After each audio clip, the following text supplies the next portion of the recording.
Монголын уран зургийн түүхэнд нэгэн нэр тод гэрэлтдэг. Түүний нэр гэрэл.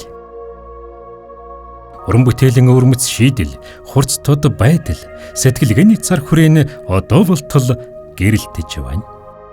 Жиндийн гэрэл нь 1986 онд дүрслэх хурлын дунд сургуулийг төгсөж, улмаар 1998 онд Нидерландын уран зургийн академи төгссөн бөгөөд Монголд 2004 онд дүрслэх хурлын дээд сургуулийн уран зургийн багшаар ажиллаж байхдаа олон шав төрүүлсэн алдартай нэгэн билээ. Гэрэл багш маань бидэнд уран бүтээлч хүнд байх ёстой урлан бүтээхийн сүнслэг амийг суулгаж өгсөн ачтан бөгөөд аливаа зүйлийг өөр өнцгөр харах, зөвхөн өөрийн онцлогийг танин мэдэх боломжийг дэмждэг багш байлаа.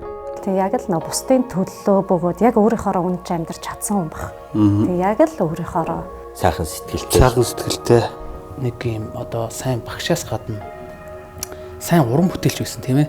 Тэг яг уран бүтээлийн үед одоо нэг чихэн артист хүн байсан л да. Тэгээ одоо ямар ч одоо зүйл дээр одоо ажиллахад та нар бол тэр том жижиг гэхгүйгээр тэрийг бүтээл болох ёстой гэдэг энэ зарчмыг биднэрт маш сайн суулгаж өгсөн юм байна гэдэг. Өнөөдрийн BTC одоо хүлээгээд байгаа тэгээд сонирхолтой. Тэгээ манай ангийнхан бол нэг энэ хоёр хооронд амар адилхан зурагтай ингэж хэлэх хүн бол байхгүй. Бүгд өөр өөрийн өнгө ястай тий.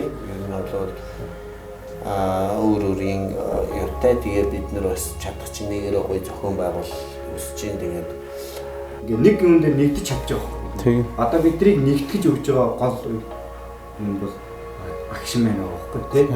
Үзэсгэлэнгийн маань концепц бол бид нар бол тэнцвэртэй тэгш оршигчд гэсэн ер нь бол концепцэнд ор одоо зангиддаж явж байгаа. Ягаад гэх юм бол ер нь гэрэл багш маань аливаа хүмүүсийг сайн муу, сайхан муухай гэж хизээч ер нь бол ялгаж байгаагүй бүх зүйлийг яг тэнцвэртэй тэгш ингээд оршихуугаар нь ингэж ханддаг байсан. Яг тэр хандлагаас нь үүдээд бид нэр одоо үзэсгэлэнгийн концепцийг ингэж энэ зүйлд ор нэгдсэн юм аа.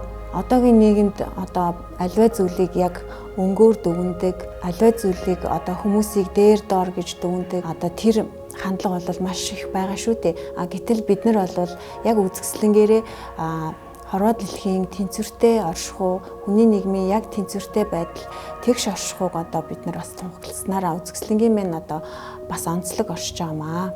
Жиндийн гэрэл багшийнхаа дурсгал зориулсан шавнырын хамтарсан хүнд итгэлийн үзэсгэлэн Монголын урчуудын эвлийн арт галерейд 2024 оны 4-р сарын 17-ны өдөр 16 цагаас үзэгч олон нийтэд дэлгэгдэх гэж байна.